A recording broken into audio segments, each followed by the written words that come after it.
All right, guys, we're back again. Bring Others Along podcast. Myself, Shane, the host today, and it's not often we get to say we've got a world champion, someone who held that title for quite some time, and obviously still dominating the sport. And one of my hometown brethren in terms of Barbadian connect, which we obviously love on the podcast, but. We've got today with us Mr. Corrie Mapp. His new book is out now, Black Ice. Just get a look at that. Yeah, there we go. But we're looking forward to having this conversation. So lots to get into from, obviously, like I said, is early days in Barbados to coming over to England and going on to being one of the most decorated bobsleigh para athletes in the sport today. So I'm super excited to have my guy on. So Corrie, appreciate you coming on, my guy. Thank you. Thank you very much for having me, man. Yeah, absolutely. Appreciate it. No. This is dope because obviously we had a conversation, I would say maybe a week ago or so, for your documentary that's coming out. Super powerful, story. Obviously you've, kind of mentioned it in the book, and a lot of people I'm sure who will be reading the book and understanding your journey will be in awe of what you've gone on to achieve. So we'll get into all of that today, but I want to start, somewhere that's near and dear to my heart. So back in Barbados, growing up, a lot of it in the book I read, I can obviously relate to. Yeah. So let's go back to those early days, those early years, coming up, young boy in Barbados. What was the dynamic like in terms of the family, in terms of the upbringing? Give us a flavor for what that early days was like. Yeah, well, as we know, Barbados is a very small place, and the villages are small, the communities are tight knit, and they say it takes a village to raise a child. It does. So, where we live, everybody's a family. Family wise, I have 4 sisters and the last boy, and by probably about 14 years or so. So I was a really late one. Barbados will always be the golden state for me. Always be the home. Place where I pine to be quite a lot these days. I was telling my sister either early this week or late last week that I was a little bit homesick, to be honest. But it's a place where it's very easygoing, easy pace Caribbean island. Cool. Some people don't like it in terms of the community, customer service type situation, because everybody's on island time. But it's oh my god, it's bad sometimes. But I was raised in Clifton Hall in St. John, which is on the eastern side of the island. Rustic, St. John, rustic place. Country, sea, breadfruits. Speak on it. The essence of island life, St. John is. I love that place. But for whatever reason, I built my house in Christchurch, so I get cursed for it all the time. I can imagine. You jump ship. Now, it's interesting because, when I was reading the book and obviously the conversation we had, prior to today, in really understanding the journey, this is basically what this podcast is all about, and why we kind of created this platform, is to try and understand the journeys and the stories of people in our community and in our culture who are really pushing the envelope and taking things to that next level, and how that can then in turn impact and inspire, motivate those who are coming behind us. And I think your story embodies all of that. So looking at the early days and really, the dynamics of growing up in St. John and, your family and all of that dynamics, even today, and I might have actually, asked you this last time, what are some of the early teachings and those values, that you would have had instilled in you that you still carry today, that you still kind of, really hold near and dear to you? What do you say? Well, I think, as boys growing up in Barbados, teachers, parents, people in the village, if you misbehave in the village, somebody can cut your tail. It's a very, for me, my mom always used to say respect is earned and manners cost nothing. So for me, is the discipline, the taught the respect for people, respect for other human beings, respect for animals, respect for you know stuff like going into the tree hugging side of things, no littering, that kind of stuff. Just respect life as a whole. um and yeah, I just feel just general life respect. Yeah. You're taught to value the people around you, value family above all, and just to take care of, you know, just take care of your fellow man. Yeah. Um, to put it, yeah, sorry, lost for words there. Yeah, But no, this is fine because I think I've seen that, and the reason why I was asking the question is because I've seen that in the way you move and the brief encounter we had and the conversations we had. Like I said, it's obviously where I was born, where I was raised, and a lot of those values that you just mentioned, I still carry with me today. Yeah. And it's important, in my opinion, anyways, that those are kind of passed down. And I know you've got kids, I've got kids, in terms of that kind of lineage, in terms of how we kind of continue that, I guess, Bajan way, if you like, Yeah. in a lot of ways. So that's important, I would say. Yeah, I would say so. I think it's not just Barbados, but it's the Eastern Caribbean way of life. Because when you travel to St. Lucia and Grenada and those places like that, you can see the similarity. And I guess going further back, our countries are derived from Ghana. The people come from Ghana. So if you look at the way Ghanaians carry themselves and the way they speak and the way they live and stuff, you can see the similarities between us and them. So it's a big thing. Yeah, no, Respect is a big thing. Yeah, super important, respect. And I suppose one of the things that I admire about your journey, when we got into obviously you going into the police force and really having that kind of military background, was the discipline that you showed that carried through in terms of the, I guess, athletic side of things for your career. But what I want to kind of get a gauge for is, has it always been that athletic side of things? Has that always been something in your family or something that you've been interested in growing up? I know every single boy probably in Barbados is a footballer, or believes that they're a footballer. So was that the same for yourself? In terms of sports, was that a big part of your upbringing as well? Yeah, in St. John we got like St. John Sonnets. You got Oh you yeah, got cultural cricket club, St. John's Cultural. They got basketball courts out there in Gar Hill and that kind of thing. So I grew up playing a lot of sports, but as I said, jack of many trades, but master of none. I think the thing I focused most on in secondary school and probably Samuel Jackman Prescott Polytechnic at the time was track and field and volleyball. Yeah, volleyball is quite a big sport in Barbados. Yeah, it's huge. When I was young, I played cricket. We got a lot of cricketers that come from our school. Tino Best, Dwayne Smith. Shouts out to couple of Tino. others. Yeah. So, I grew up in and around a lot of sports. But in terms of, I played for combined schools for volleyball.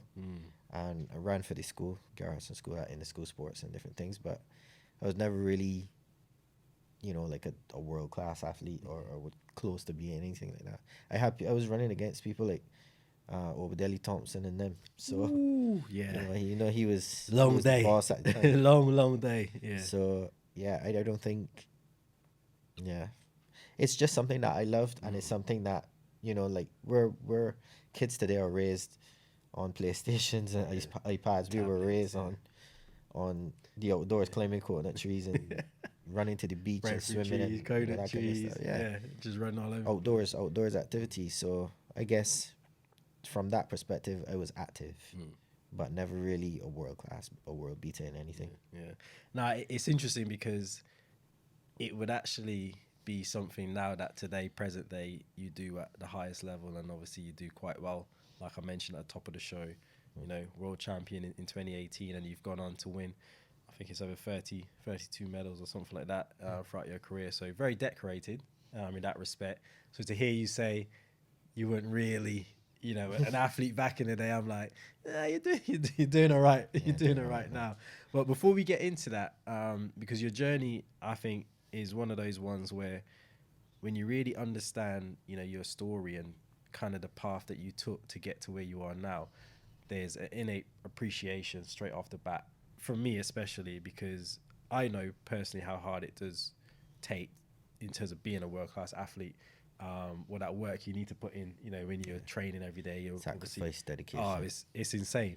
Yeah. But even before that, you almost had the makings of being in a regiment, or I guess a process to where you had to be quite disciplined. So speak on that in terms of, I guess, how you then, I guess, got into, I think back in Barbados, actually, it was the police force. That's where kind of that journey started. So how did you kind of get into the police force and made that kind of the career of choice back then? I think you go further back, a little bit further back, to where I got into trouble the first day at school, secondary school. As you do. And yeah, some fifth formers jacked me up and take me my money and stuff. So I went outside the gate. Being a boy from St. John, the only thing I know how to do is pelt rocks. So I sheet them in the rocks and hit a few cars and broke some windows and stuff, and got punished. Was in the principal's office the next day, and she said to me, "Well, it's your first time here, first offense, so to speak. You can either take some lashes and join cadets, or be suspended." So for me, obviously suspension was out the Easy door. choice. So Easy choice. just take the lashes. So we had about 6 lashes and joined cadets. And from that cadets, then I found my school family, the family that I bonded with in school, so to speak, and that got me through difficult periods in my life in school. Still friends today. So at that time, the Barbados Cadet Corps was quite big. I don't know if it's still the same, but you got people like Lieutenant Colonel Lovell, Carlos Lovell. I was on all my star levels with him. Yeah. Through cadets, and as a result of that, you know, I developed a real love for military life. Going further back, in 1985, I came here, and my uncle took me to Buckingham Palace. And I saw the changing in the guard, and I told my sister, I want to do that. That's what I want to be. Really? Yeah. Even back then? Even back then. Wow. So I was always in love with that kind of ceremonial type deal. At the time, obviously, I didn't know about the different parts that the household divisions will post. Yeah. But coming forward again, when I joined cadets, I saw them in the pamphlets, like the drill pamphlets, the field craft pamphlets, and that kind of stuff. But truthfully, my desire in life was to be a pilot. Wow. I wanted to be a pilot. Like, that is my life passion. I love planes. I love aviation. And when I reached third form, you know, the time when you gotta choose your careers and so on. Yeah, probably. Right. I was doing okay in certain subjects, and I wanted to stay along those lines. And the year had said to me, "Your mother ain't got the money to Wow. to send you to fly the planes, Crazy. so you can put you in an art class." So she completely shifted you from what your passion. Yeah. Oh, right. So I stopped doing any work, and I finished school with my birth certificate. Wow. Nothing else. But then I went next year. My mother said, "Well, you can't stay in this house." So she knew the guy that was the youth service was starting that same year, 1995, and I started the youth service in 1995. Did that for a year, came out and I went to the Polytechnic and started doing graphic arts and printing and that kind of stuff. But even then, my desire was I used to still go and watch the Independence Parade and all that kind of stuff, and still had a deep-rooted desire to do that. So a guy called Angus Begg made contact with me and a couple of other ex-cadets and formed an ex-cadet platoon to recruit for the BDF. So that's my entry into the BDF. So that's how you got into That's how I got into the BDF. And I didn't go in full-time. I went in as a reserve. So I did maybe 2 or 3 years there, and then my dad he come from a background of policeman, so he couldn't be a policeman back in the day at his time because he was too short. Was You know, that back actually then. a thing? Yeah. Back in That's the great. day, you had to be over 6 feet to join the To Royal be- Barbados Police Force. Yeah, Did not know that. I'll be honest yeah, with man. you. I had Yeah. no clue. So he couldn't do it, and you know, it's something that he wanted from me, I suppose. And then I ended up joining to be a SC, a special constable at the time. Yeah. And when I got to the interview and different things, I realized then that they had put me down as a PC. So I thought like I go in for 6 weeks. I ended up Yeah. going up to training school for 6 months, Wow. and that's how I became a police constable. I stayed in there for 4 years. Was a member of the Special Services Unit, K9 unit, and the Rapid Response Unit. So I had a lot of fun Yeah. doing my thing in the police force. A few different areas, I guess Yeah. you kind of tackled as well, because it's really detailed in the book. You know, kind of what that journey entailed and how you actually got from step to step. Because I remember you in the book where it talked about, you know, you kind of needing to be trained with the dog. I think, and then your dog kind of changed or something like that. Yeah, am I right? he basically what happened was that he was an older dog. Yeah. It was a cocker spaniel, Yeah, that's what it was. and his handler, the one before me, had moved here to join the police as well. Oh, To right. move to England, and I went and took him over from that person, and I was kind of marshaled him for the last maybe 2 years of his life. Wow. So yeah, that's how I managed to become a drug detection handler at the time. But in 2004, I went to stored some vacation. Yeah. A friend of mine and myself came here and went and did the PRMC for the Royal Marines. Yeah, because it's something that is if something is inside of you unless you try it and fail, Yeah. you will always have a desire to do it. Yeah. You know, so I went at that time and I gave it a go, passed, and then when I came back to Barbados, I had my dad got ill and passed away a couple of weeks or months later. So I kind of shifted focus just because Yeah. I thought my mother would want me to be around her Absolutely. a bit more, and then my daughters were young, Yeah. and that, so I just stopped thinking about it. But a year after that, then I said, nah. That feeling came Yes, back. yeah, it was, and it came back worse. Stronger Yeah, than ever now. because I not only wanted to be a soldier, but I wanted to give my daughters an opportunity to grow up in a society where they weren't pigeonholed. And you know, coming from Barbados, Absolutely. that once you get to tertiary education, Yeah. you can go to UE, and chances are you're gonna only get on certain courses. Yeah. It's very difficult, and Right. it's a weird thing, but yeah. Yeah, so it's I wanted more for them, to give them more of an opportunity to, in terms of options, in terms of a way out. Also, you know, like going back in time, I had a friend called Casper and Julian, and we would sit on my gallery and say, look, Yeah. Clifton Hall is great, you know, it's a nice family oriented place, but I want more for myself than this.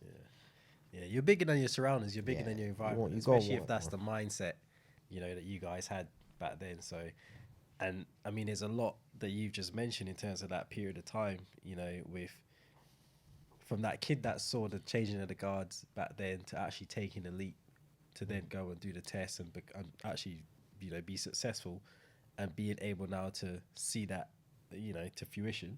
And then unfortunately your dad passing, which kind of led to you coming back and having to, you know, be that, I guess, support system, or at least be the man in the house somewhat, you know, for the family. But like you said, and that's an important, I think, you know, thing that you probably need to, a lot of people maybe gloss over, which is when you've got that burning desire, that feeling, you know, that you can't necessarily explain, but you know that if you don't act on it, there is 100% going to be a level of regret. You are going to You know, regret it. You will regret it. Yeah. You will regret Regret's it. definitely worse than Oh. failure. Yeah, I look back now and I think if I didn't do this, I would be in Barbados right now and I would be miserable. Interesting. I definitely believe that you owe it to yourself to pursue it even if you fail. Yeah. No, that's facts. That's big facts. And I think, your story really kind of, again, epitomizes the constant risk that you continue to take, actually, throughout your career.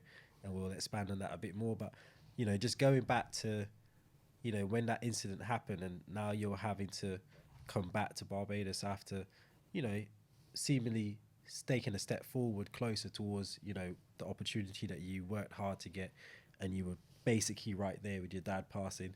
How did that kind of change, or did it change you in any way, or your mentality in any way? I don't mean any disrespect to my dad at all, but he was I think in some ways he lived his dream through me. Interesting. Because I have never seen him more. Barbados didn't need a Sunday day pass out from Wow. Regional Police Training Center. He was the most proud parent on the planet at that point in time. Wow. And he that's 100% what he wanted from me.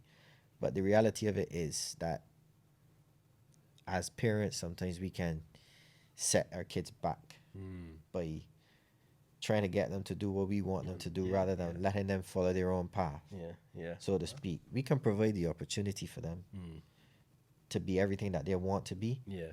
But in the end, the choice has to be theirs. 100%. And I think I struggled with that respect. And I was determined then not to let my daughters have to go through that. So I allow them to be, or encourage them, I say, not allow, to be free thinkers. Yeah.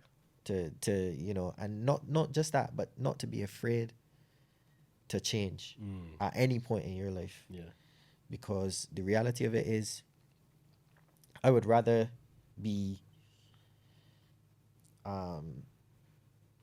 take the chance and fail Yeah. than to never know what it is. What to would be do the it. outcome? Yeah, no, 100%. I couldn't agree more. And I think the point on the parents, kind of obviously having the best intentions sometimes can almost be a prohibitor in terms of like, what the child or the children can then go on and do, because like you said, they've got their maybe own way of thinking, or I would like this for my child, I would like this to happen or whatnot. But oftentimes it's kind of masking, is that actually what the child wants? Is that actually the route that they want to take? So it's an interesting point, because I've had those conversations even with my mum to this day, and a lot of the time with my friends, in terms of their parents might want them to go uni, they don't want to go uni. Exactly. They might want this particular job, they might want to move to this particular country or whatever the case is. So it's an interesting dynamic and a balancing that, like you said. A lot of time, as parents, you want your child to be a politician, a doctor, whatever, something weird and wonderful. But if that child goes to sanitation, and they're earning good money and they're happy at the end of the day, let the child do that. Yeah, absolutely. Is the reality of it is, not every child is built to be an academic, and not every child is built to be a hands-on person. So you got to encourage them to pursue what makes them comfortable. Because I mean, yes, I have a few certificates now because I decided that I wanted to do stuff in later life, but certificate or degree don't make the man. There's people out there with millions of degrees and still not working in the fields that absolutely that they are that they're trained for. No, that's facts. I mean, you see it even today, like just how the world is, and the careers that didn't exist, 5, 10 years ago, 15 years ago, even with the ushering of social media, and now a whole new birth of like professions. No one would have thought influencers would have been a thing. Yes. No one would have thought you would be able to create a life and wealth off of YouTube and all these other platforms that did not exist. So it's always interesting, and I definitely agree with the fact of, allowing, well, like you said, not allowing, but definitely encouraging, your kids to explore wherever, whatever they want to do. And, as a parent, you just hopefully be there to protect and guide them as best you can. That's it. At times they will need guidance. Absolutely. At times they will need a hand to kind of get them back on track or whatever the case might be. But in the end, the decision has to be theirs, because if you try and live your life or live their lives to them, they will look back with more regret than you could ever have imagined for yourself. A lot of So disdain, absolutely. you have to allow them to grow and blossom as they see fit, with an element of direction in the process. Yeah. No, I totally agree. So you're obviously going through that period now with the loss of your father, and then, like you said, a year later, you know, that burning desire comes back. So you're now thinking, right, this is, you know, Had something enough. I can't ignore. I had enough. Yeah. So where does the journey then take you from that point onwards? Are you back in England and kind of pursuing, you know, that opportunity? Well, I went to see a gentleman at the British High Commission in Barbados, and he turned out to be what we call a corporal of horse, or the equivalent of a sergeant in the British Army. He's corporal of horse, being a person in the Household Cavalry Regiment. Yeah. So he was the first person I met from the Household Cavalry, and he said to me, "Look, I'm going to show you some videos and whatnot, and help you just talk to you about it, talk things through, and see what you want to do." The Marines had said to me, "You got to go through the PRMC again." So I was like, "Nah." So yeah, he showed me this like tank driving across the prairie in Canada. Oh, wow. I was like, "Yes, this is for me." That's what you're into. So, and then there was, you know, basically all of his experiences, some of his experiences he had told me. What he didn't tell me is that there's a side of the regiment that you have to learn to ride horses and all that kind of stuff. So I thought, in essence, that, and I didn't ask about it when I went to the careers office here. So he hooked me up essentially and got me on my way. I had an uncle in Derby. He sponsored me, and that I came here then in 2004 or 2004. Yeah. Left my family behind. Wow. My daughter's young, and walked away from the police force and came here, joined the Household Cavalry, November the 17th, 2005. Yeah. Wow. Went to Prairie, and never looked back since.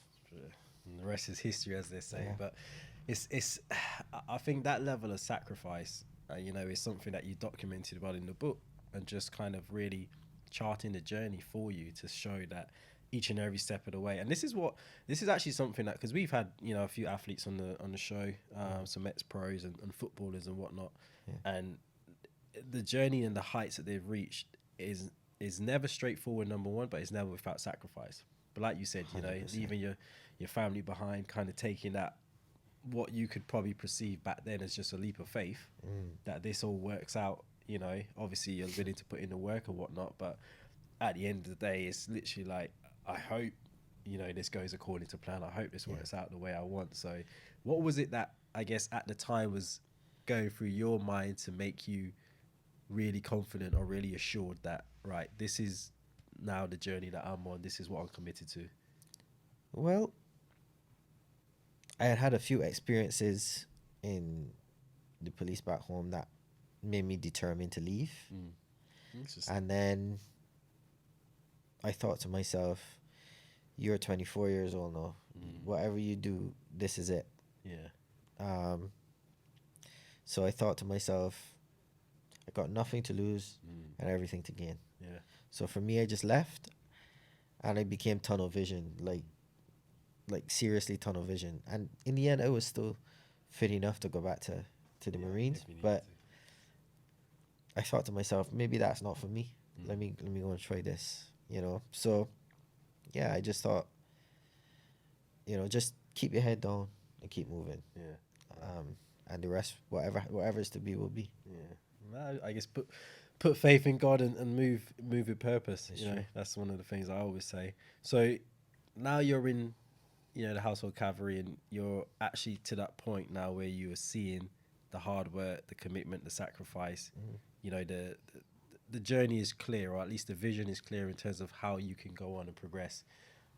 What's, you know, that period of your life like, in terms of, you're obviously in a career or you're in an opportunity that you want to be in, your family's back in Barbados, you know, how are you navigating, how are you thinking, you know, this is going to progress for me? So once I got through basic training and phase 2, my family joined me. So Okay. it was just like a year. All right. So once you finished and you are starting regular duties as a fully trained phase 2 soldier, then your family comes over and they give you service family accommodation and all Yeah. that. So once they got here, then it was a lot easier. Yeah. My mother would come over Mm. and stay with us for periods of time. My mother-in-law would as well. My sisters. So we always had like a constant stream of people coming through to help Okay. us um, settle and stuff. Yeah. At the time, I was living in Victoria, Stillington Street in Okay. Victoria.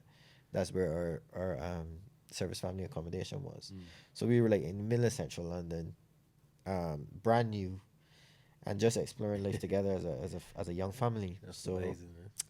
I enjoyed it. Yeah. It was good. You know, to see the girls' faces when they saw a double decker bus for the first time, and you know, train rides and all that kind of stuff. It was beautiful. It was really, really wonderful to see. Yeah. Yeah, I don't. Yeah. There's no words that explain it. It's actually quite funny because Really I had fantastic. a few years, well, not actually a few years back, a little while back now. My nephews and nieces came over, and it was funny actually seeing their reactions and actually wanted to sit like to the front of the. To the I've front. I've never At the top of the cared front. about stuff like Yeah. that, but do you know what I mean? It was actually beautiful, and I do you can appreciate it through their eyes, Yes. and The kid in you sees it. absolutely, and that was something that I was like, I want to see how many of these experiences I can provide for them. Yes. And I think that's one of the things that even to this day, like I'm constantly thinking about, from my daughter and my kids, and kind of looking at my nieces and nephews. How can I really, make their experiences, whether it's here or in Barbados or anywhere really, how many of them I can give to them, and how they can enjoy it.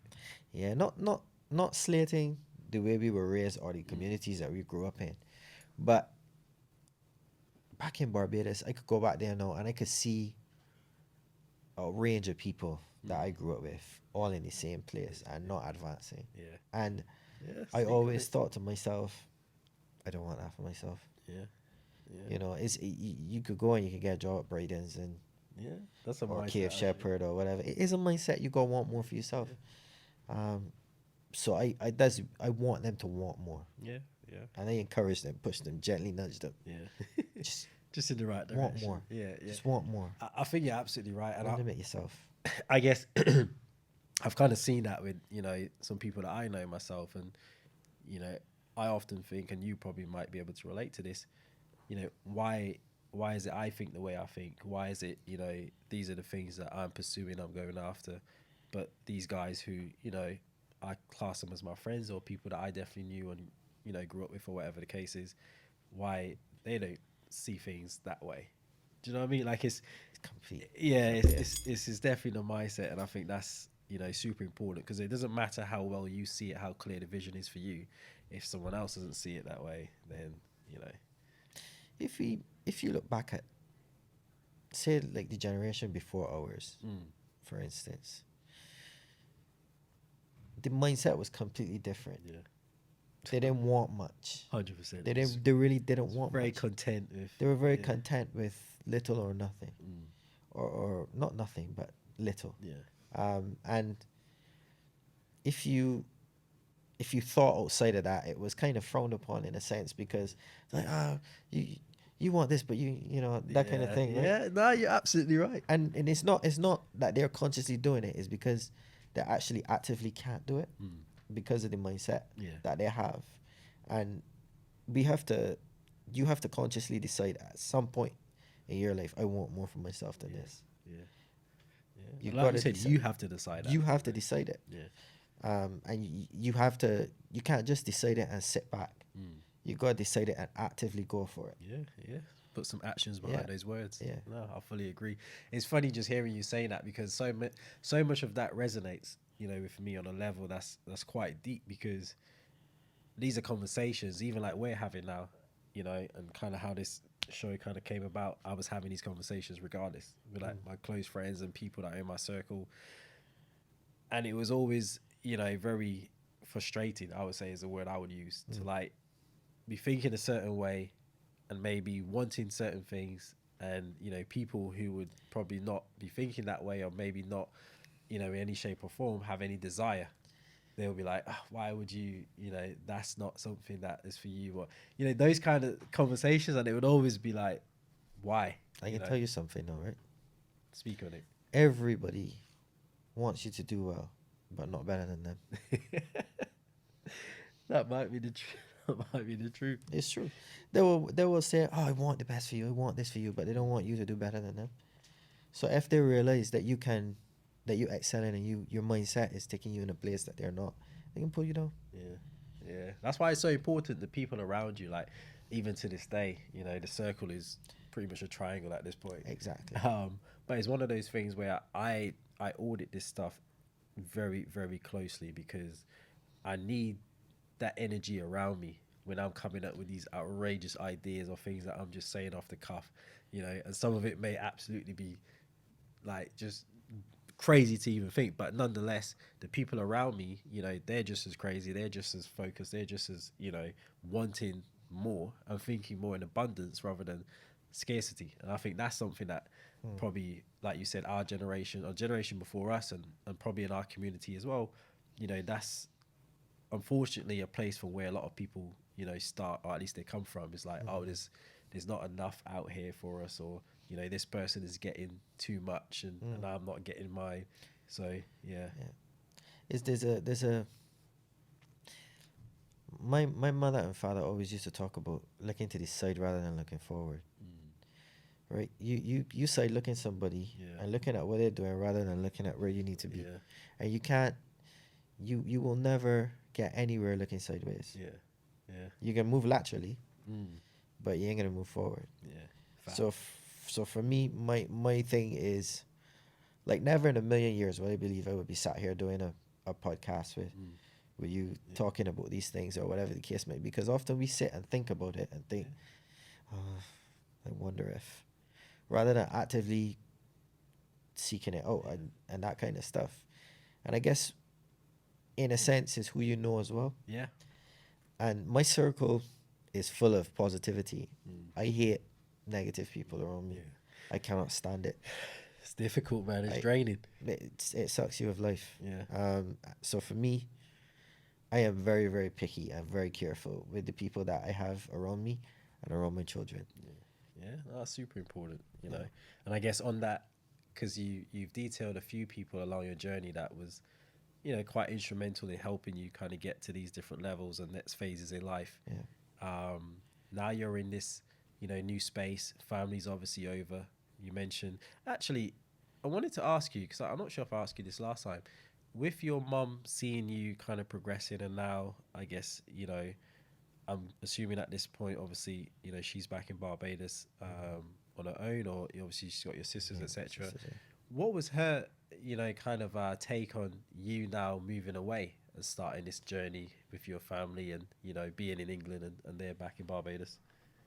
I think she was really proud. Really? I think my mother is the type of lady that would give you her last. So for her to see her children excelling in any way, shape or form is complete and utter happiness for her. That's beautiful, man. She never once told me, I don't want that for you.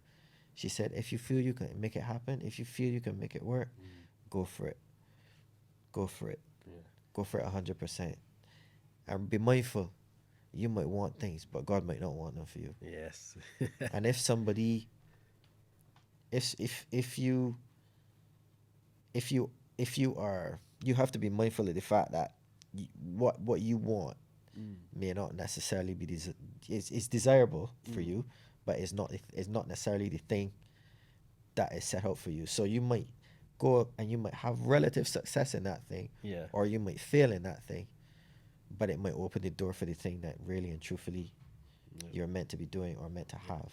Big facts. So you have to be flexible in thought and open-minded, open to learn things, and be a sponge in life. Absorb information, talk to people, learn. Always be willing to learn. Always be willing to take a step back and reassess yourself. Always be willing to move, to go in another direction. Though, for me, there's another reason why people fail is because they become content. they get to a point in life where they're thinking, I earning $2 a week. That's great. I don't need anything else.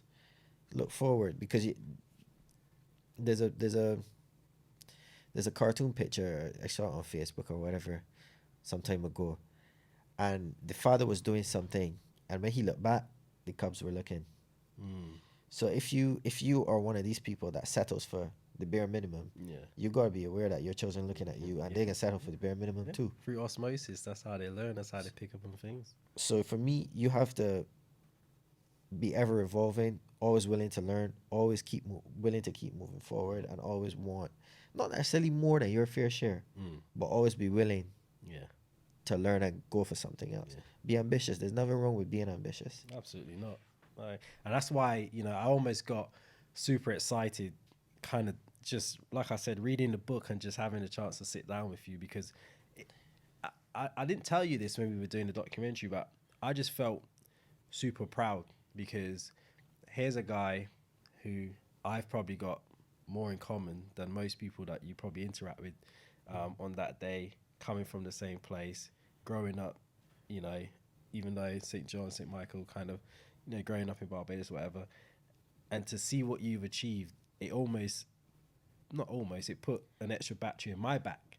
Do you know what I mean? And that's why I was like, I definitely 1000% need to get you on the show, because I don't think it's spoken about enough, when people do reach these heights and they have a level of success, what that journey and that process looks like, what it took to get there. Most people see the finished article, Corrie, world champion, he's done this, Invictus Gate, all this great stuff. But as you've mentioned here today, there's just a trail of sacrifice, a trail of just risk that you took, that kind of propelled you on to get to the next stage. Yeah, it's true. I guess in a sense, for me, I never wanted to work. When I say never wanted to work, I was always told from the beginning that if you find a job that you are completely and utterly in love with, it will never be a day of work in your life. Yeah. So I fell in love with the military life. I fell in love with that, and that's all I ever wanted to do. Yeah. That's so amazing. My advice to people is always to find a passion and pursue it relentlessly. Because you will never work a day in your life. You will never get out and think. Yes, we all get tired or whatever the case may be, but you will know for a fact that you're going to do something that you believe in and you absolutely love. I can definitely relate to that. And just speaking on the military life and kind of that being a passion, and again, this is one of those parts in the book that, in reading it and kind of trying to have those words paint a picture for, what you were experiencing, what you were going through at the time. It was super emotional, but at the same time, it was, one of those things where you can only imagine, what it was like. So I want to shift gears and kind of, get into what it was like in terms of, I know you did a tour in Afghan and, then pursuing that part of your story, and really kind of putting some context behind what that experience was like for you, going to, Afghan or any tours that you've done, what that was actually like. Afghanistan was rustic and beautiful. Very hot, miserable. But you know what? It is something in my life. People always say to me, "Oh, why would you want to do that? Why would you do this?" The reality of it is that we went out there to liberate people from tyranny. Yeah. And when we got out there and stuff, we saw villages, we saw places that were completely petrified to come out of their houses. Wow. And the last thing I did before I was blown up was essentially we had a village that we were overseeing, and this village was completely shut down because of the Taliban. The Taliban were living in a Muslim, and within 2 or 3 days of us being there, and conducting the operations. We saw farmers come out the house. We saw people baking bread. We saw there was just a number of things that we saw that bless our hearts as people, because you had families there that may have lived maybe 500 meters from each other and never seen each other in 5-6 years. Wow. That's the amount of crazy. control that those people will have on those villages. And that's the stuff that you don't hear about. You normally hear about, oh, somebody got blown up, or somebody killed, somebody committed suicide. But you know, and from our end, but the reality of it is that we went there, we were able to give those people peace, whether it be for 5 minutes or 10 years. Yeah. And for me, that was worth it. Yeah. That was worth it. It was difficult. I lost friends. I had my own issues, but I wouldn't trade the experience for anything. Nah, it's even just sat here hearing you say you wouldn't trade the experience for anything, knowing, as you mentioned just now, you know, that day where you lost both your legs, you know, driving over an IED. Can you recount kind of what that was like? Because in the book it's obviously detailed, but again, you know, I was just like, I could not fathom like what was going through your head. What, you know, were your platoon, your troop members thinking, like what was going on at that point? And it was quite, you know, hard to read, but I imagine even harder to experience in real life. For me, it was how it happened. It was there like any other day. We were going to help some people, and essentially there was this sergeant who was training the Afghan police and stuff. We call him Omelette. I can't remember what it stands for, but essentially he was shot, and they were trying to establish a helicopter landing site for them. Yeah. And for the Taliban had them pinned down, and I needed to do something based on what they were saying. Yeah. So they asked us to move onto high ground to kind of take fire, which is basically what they would call a recce screen. That's what we were doing for the last couple of weeks. And the last thing I remember is asking my commander at the time, do you want me to go down so you can traverse the turret? Which is basically moving the gun around. Because we were in small tanks called scimitars, and you had to drop the seat for them to move the gun.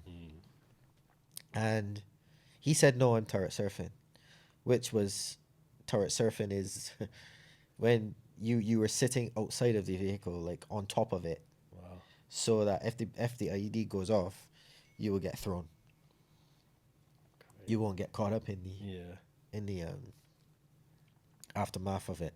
And I was like, okay, he knows something, you know. So it was probably maybe 20-30 seconds after that. Wow. And then I was out for 2 weeks.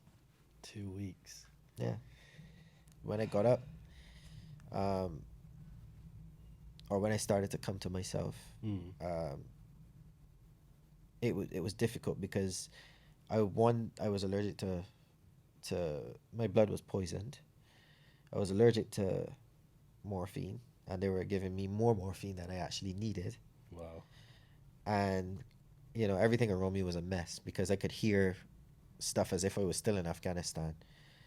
And like those drugs were evil, man. Like the nurses looked like they had fangs and all kinds of stuff. It was weird, man. It just completely messed with your head. And from a religious standpoint, there was a point when I was sinking down through my bed and like into this kind of courtyard atmosphere. It was so vivid. It was scary. Wow. And there were there was off to the left. There was kind of a biblical setting where you got like 2 torches by a door and just some steps leading up to it. And on that side there was a corridor, going off in that direction. And I was stood on top of these steps, essentially. And at that point I was like, I kept repeating to myself at this point, God, don't take me if I'm not ready. God, don't take me if I'm not ready. Wow. God, don't take me if I'm not ready. I remember it. And essentially, that happened like 4 or 5, maybe 6 times. And the last time it happened, I decided that I was gonna walk towards the corridor. And I walked towards the corridor, and there, literally, you would hear some people saying things before, there was a light, and I walked towards it, and a voice said to me, "I ain't ready for you yet." Pure Bajan too. Really? Pure Bajan voice. "I ain't ready for you yet." God might be Bajan. You never know. I don't know, but the mind does things. That's all I can say. Whether or not I believe that there were people in Barbados praying for me, family, churches, different denominations, and I believe that they were a major part. Like, my blood was poisoned badly, and they couldn't understand why it was getting better and my blood was poisoned. Really? Yeah. That's insane. So what they did in the end was completely take me off all medication. No drugs? None. So you can imagine what that 24 hours was like. It was in a bad way. And up to that point, I couldn't eat. And I essentially just, that same day, just vomited and just sand and all kinds of whatever else came up. And then I was able to eat and like have a bath and stuff. I went into the shower for my first shower since that had happened. And that was probably the most emotional time for me personally, because she had to transfer me to a commode. A commode basically is like a little chair that you can stay in. She pushed me in the shower. She says, "Do you need help?" I said, "Nah, I should be all right." And I was kind of buzzing for it, looking forward for it, because you know, had it for a while. So essentially I started the shower. She turned on the shower and everything for me, and I pulled myself closer with the bars in the bathroom, and as the water hit me, just, it was completely red. Just everything was red. Like, I started to wash my hair and stuff, and like big clumps of hair come out in patches, like big patches and stuff, and like, you know, you got like, my hand was a mess. My mouth was a mess because my jaw was broken, but still able to kind of talk, kind of. It was a mess, complete mess. And then you look down at your legs and see that state, and it was just, and I completely broke in that bathroom in that instance, and it wasn't just a casual break either. I cried hard. Yeah. Hard enough for the lady outside of the door to hear, and she, you know, pull open the door, and this is testament to the type of people that looked after us as well. She came and she came like literally under the water and put her arms around me and hugged me, and she said, "You're gonna be okay. We can get through this. We can get you through this. Wow. Don't worry, you can be okay. You got your girls coming to see you this evening." And eventually I just kind of got myself together, and she said, "All right, I'm soaking wet now. I need to go and change," you know, kind of thing. Yeah. But the banter that they had with us was good, and you know, she knew what to say to get me back on track. Yeah. Wow. So that was a rough one. That's powerful, bro, because I know you kind of spoke on this during the documentary when we were doing it together, and it almost transported me to that place. And I know for you, kind of reliving those thoughts, those memories, those experiences, what it would do to a person, because we always hear about, especially when it comes to you know, people coming back from tours and the PTSD that follows, and you know, kind of that emotional trauma that follows as well. And you've obviously highlighted that and spoken about it, but I think for what you were able to, you know, go through and absorb, it was one of those times that reading the book, I was like, and seeing you in person, and just how positive, you know, how motivated, and just how your attitude is towards life, you know, that was just, you know, amazing, you know, to experience. Thank you. Thank you. Powerful. And, you know, it kind of leads us on to the phase post, you know, the incident in Afghanistan, and, you know, now looking towards, I guess, what would be a a next chapter, you know, filled with lots of success and no doubt hard work and grit and determination. But what, and I might have asked you this actually last time, but that transition now to even think what would be next, what I'm going to do next, you know, where am I going to go from here, having been, you know, in the field that you loved and something you worked your life to kind of achieve. What was that like? Um, it was a very difficult part to deal with. And I kind of split myself in two at that point Mm. because you're dealing with the physical element of what's happened to you, Yeah. getting yourself up and moving again, which they had said to our families, you know, don't treat them like disabled people. Yeah. Make them get up and do stuff. Make them get up and make their own tea. Make them get up and make the bed. Make them, you know, Okay. do all that kind of stuff, because then it keeps your mind ticking over, Yeah. and you know for a fact that as military men we need a routine. Yeah. Yeah. So, but the difficulty for me in that regard was that I focused everything on the physical and never any on the mental. Wow. Although there was one guy that tried to. I went to see a therapist as part of the treatment at Headley Court, Mm. and you know he asked me something, and I just I erupted, man. I was just Wow. I went mental for whatever reason, but I just thought the question was so stupid, like how am I feeling or something stupid like that. I was just like, what do you mean how am I feeling? Like, how do you Yeah. think I'm feeling? Like, you know, kind of thing. Yeah. Obviously not that nice, but I didn't describe it that nice to him in that regard. But yeah, I guess in a sense he probably has gone through that with maybe half, if not more than half of the people that come through his office. But yeah, you put the mental stuff in the background, focus on the physical, and that took me what 3 years. Wow. During that time, I learned to play golf, started playing cricket again, um, got selected for a GB trial for volleyball, Wow.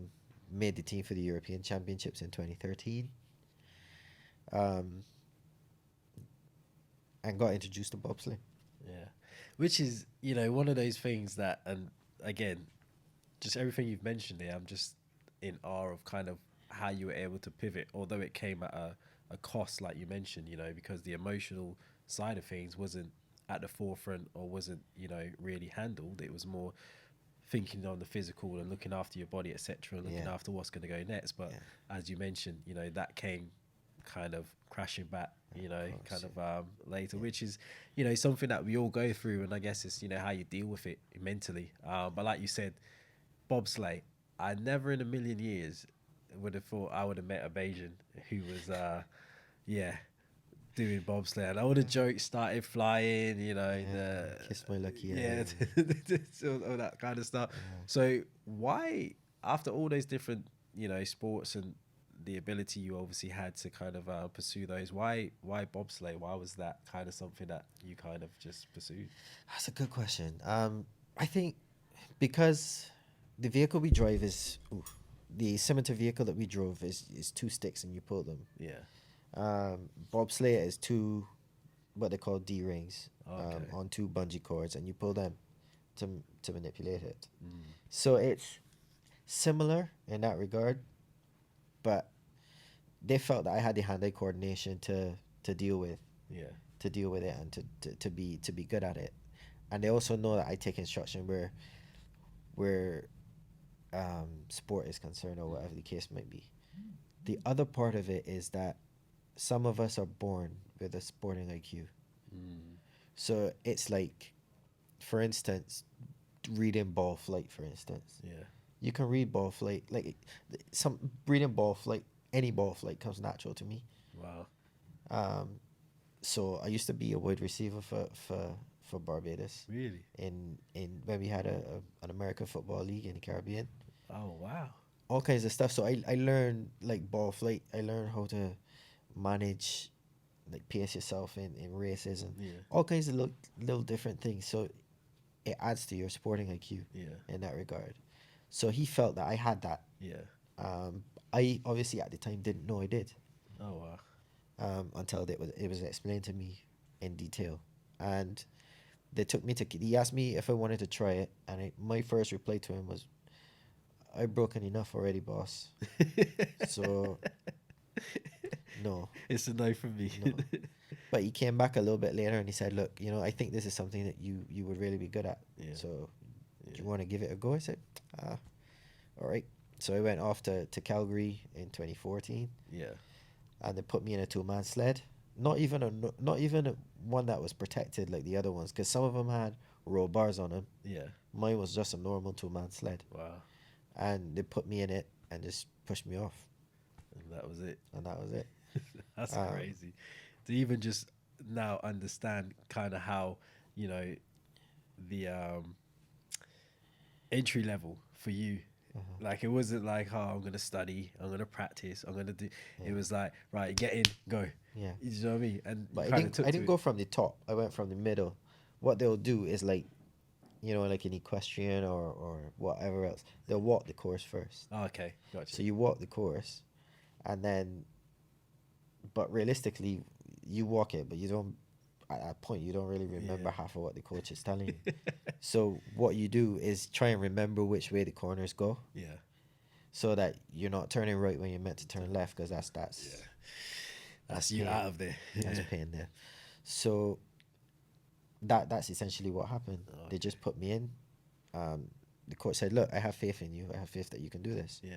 From the beginning. So I went down, and then I came back up again, and they said, "Okay, try this, this, and this." And this is where the sporting IQ came in. Yeah. I was able to make the changes that they said. Okay. So now, my coach will look at me at this stage in my career and say, "Right, in order for you to get out this corner properly and transition to the next one, you need to be 6 inches lower." And the average person will look at that and look at the ice and look at a corner and think, 6 inches? Yeah. Probably impossible. But I know how to get that 6 inches now. Gotcha. So it's tricky, it's technical, and it's cerebral as well, because you are spending a lot of time in your head, just going over it and over it and over it constantly. Yeah. And till you come to a point and you can literally you will go down the track and you will not remember a run, but your body does it for you. Yeah. That's So crazy. it is crazy. I just wanted to kind of really focus on that because I'm not sure I understand. Oh, sorry. I want to focus on that because what you just mentioned is one of those things where obviously you need a natural ability, but again, you're being put in a situation for the first time, really having no experience, probably like you mentioned, not even wanting to do it, at the first attempt anyways. Yeah. But again, it's that risk, it's that being able to tell yourself, actually, you know what, I will try it, and kind of go on and do it from that way. So when you started to, continue the runs, you're obviously working with a coach now, you're working with, people who see the talent and believe in you. Did you at any point think, right, I actually can do this and go on and, achieve world championship? Are you thinking that at the time, or just like, No, yeah, I was thinking I was thinking I just want to learn. yeah, Be a sponge, as I said. Like, if you go into anything at first, you just go in to learn. yeah, And that's where I am. Always, I'm always in that state of mind. yeah. Nah, and I think we can't, wrap up without kind of going through the accolades. I mentioned it at the top of the show. World champion, I believe you achieved. Was it 2018? World Cup champion. World Cup champion 2018. Yeah. And a few other titles. Well, I say a few other European titles. champion. Yeah. You can reel them Couple off. It's fine. It's fine. Yeah, get them out. No, it's no. I've won a few races. I've medaled in quite a few races. I think more than half of them. So, I think It's it's impressive. an accomplishment to be able to be that consistent over 8 years. So Nice. yeah, I'm happy. It's a long time, man, and I know, we're obviously gonna make sure we get some more time with you and kind of go through a bit more detail. Obviously in the book, the book's out now, so people can obviously pick it up. Black Ice, which is an incredible title, by the way, and I think you said it's one of the nicknames. I think that you. It's a nickname that my colleagues on the Bobsleigh tour gave me for some reason. Yeah, we'll go into a lot more detail on that. But like I said, just reading the book, hearing your story, and having the privilege to sit down with you to go through the documentary, and now today, for our audience and our viewers and listeners to really understand how you got to that world championship, being able to bounce back from what you've detailed today as countless different setbacks, or at least what people would perceive them to be setbacks, but it seems like it continuously propelled you to want more, to achieve more, and you've done that at the highest level. So my brother, I commend you, Thank for you. obviously all that you've done, all that you've achieved, but also for inspiring me, because like I Oh, said, thanks, man. number one, no Bajan I know is even considering bobsleigh. That's a Yeah. fact. But also, like I said, having, you know, um, the incident in Afghan, and for most people, that's probably one of those things that really alter your life and your mindset and the way of doing things. But it seemed to only kind of elevated you to another level. So impressive stuff, man. Thank you. Yeah. Well, for me, the only thing that I can tell you is that um, in life you will hit bumps, you will hit significant things. Not They won't always be life changing like mine, but everybody has their own crosses to bear and their battles to fight. Absolutely. But it's just that when those crosses and battles come, just be aware of them and not be aware enough not to let them define you as a person or define what you become. Because you've lost then. Yeah. You've lost the battle. For me, if I had succumbed to my injuries as a result of my mind, Yeah. then the Taliban won for me. Yeah. So Nah. yeah, that's how I look at life. Incredible. So guys, look, another classic episode. Bring others along, and obviously today was super special for me, having someone from my hometown, but also someone that I've had the pleasure of working with and look up to in a major way. So I'm sure there'll be lots more that we'll be linking up and doing. 100%. But you can definitely pick up Black Ice. It's out now. The book. It's out now. Yeah. You can get it on Nine Elms Books. Mm-hmm. If you buy it from Nine Elms Books, you will get a signed copy, and you can get it on Amazon still as well. Perfect. Yeah, and we'll obviously link all the details on where you can get the book and find out all of the upcoming events, all the upcoming, I guess, races that you've obviously training now for, so people can support. People can definitely get in, I guess, in touch with you, to see what's going on.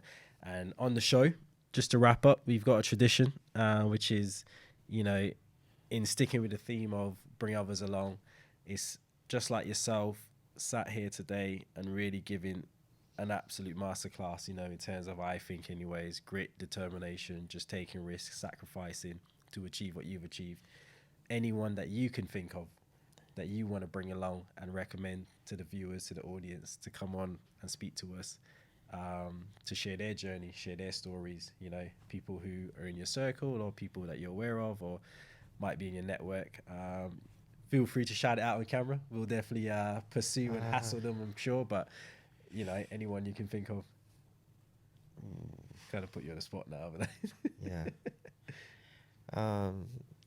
There's a good friend of mine in Canada called Lonnie Bissonnette. He's a paraplegic base jumper. Oh, wow.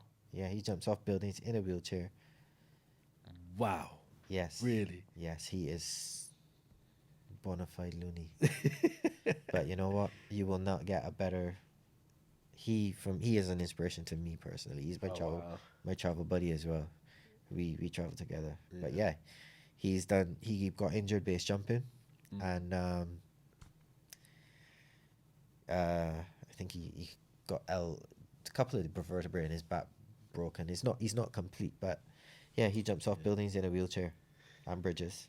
Say less, we'll make that happen. Yeah, absolutely. But again, these are the kind of people and stories that we definitely want to make sure we highlight on the show, and bring a different maybe flavor to the culture and what we're so used to, which is your athletes or your rappers or people in that kind of vein, which is no disrespect to those people that are operating in those spaces, but I think we're so multifaceted that as black people and people of color is one of those things for me personally to try and highlight, to get us into more spaces, more awareness, and ways in which we can continue to push the culture forward. So that sounds crazy to me. I'll talk to our guy at Yeah, yeah, our guy. Yeah, that we discussed about make earlier. we'll keep that I don't one want to under say, wraps. Yeah, we'll keep that one under but wraps for now. I'll discuss it with him Yeah, first and see where if he's interested, and we'll absolutely. go from there. Perfect. Well, look, Corey, Matt, appreciate you jumping on, my bro. very Love much, always. You know, we're definitely gonna support. You know, everything you've got going on, and don't forget to pick up the book